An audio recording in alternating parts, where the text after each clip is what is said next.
करवा चौथ के व्रत की बहुत मान्यता है। करवा चौथ का व्रत महिलाएं अपनी पति की लंबी आयु के लिए रखती हैं। जो महिलाएं करवा चौथ का व्रत रखती हैं उन्हें व्रत कथा अवश्य पढ़नी या सुननी चाहिए। व्रत कथा सुनने से व्रत का पूरा लाभ मिलता है। तो आइए आज हम करवा चौथ के व्रत की कथा सुनते हैं। एक गांव में एक साहूकार और उसकी पत्नी रहते थे। उनके 7 पुत्र और एक पुत्री थे। वो सब भाई अपनी बहन से बहुत प्यार करते थे। एक बार जब उनकी बहन उनके घर आई तो शाम को उन्होंने अपनी बहन को बहुत व्याकुल देखा।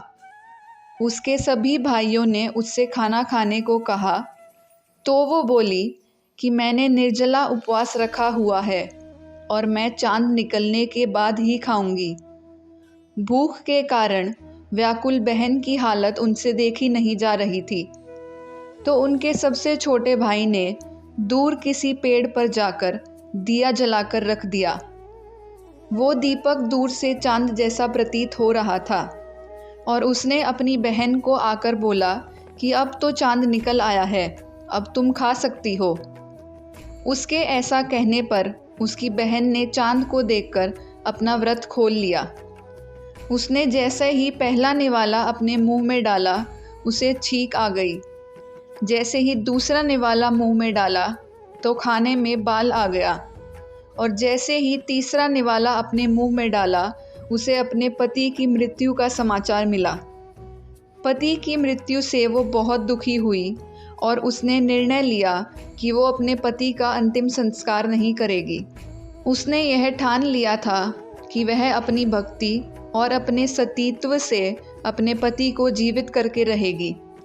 उसके बाद वह 1 साल तक अपने पति के शव के पास बैठी रही। 1 साल बाद उसने चतुर्थी का व्रत किया और पूरे विधि विधान से उसने निर्जला उपवास रखा। उसकी कठोर तपस्या और भक्ति से प्रसन्न होकर भगवान ने उसके पति को फिर से जीवित कर दिया। इस कथा को सुनने से जिस प्रकार साहूकार की बेटी का पति जिंदा हो गया, उसी प्रकार सभी महिलाओं का सुहाग सलामत रहता है। करवा चौथ के व्रत से जुड़ी एक और कथा मशहूर है। करवा माता अपने पति के साथ नदी किनारे रहती थी। एक बार जब उनके पति स्नान करने गए तो एक मगरमच्छ ने उनका पैर पकड़ लिया। पीड़ा के कारण वो जोर जोर से चिल्लाकर करवा माता को पुकारने लगे। जब करवा माता वहां आई तो उन्होंने देखा कि मगरमच्छ ने उनके पति का पैर पकड़ रखा है। तो उन्होंने मगरमच्छ को कच्चे धागे से बांध दिया। करवा माता के सतीत्व के कारण मगरमच्छ कच्चे धागे से बंधने के बाद टस से मस भी नहीं हो रहा था।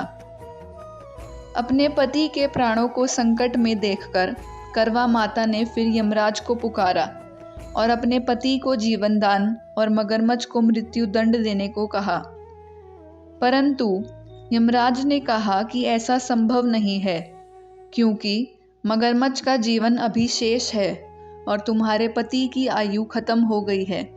इस पर करवा माता क्रोधित हो गई और यमराज से कहा कि अगर ऐसा नहीं हुआ तो मैं आपको भी श्राप दे दूंगी।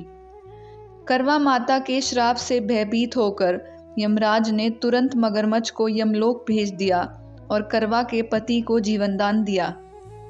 इसीलिए करवा चौथ के व्रत में सुहागन स्त्रियां करवा माता से प्रार्थना करती हैं कि माता, जैसे आपने अपने पति को मृत्यु के मुंह से वापस निकाल लिया, वैसे ही मेरे पति की भी रक्षा करना।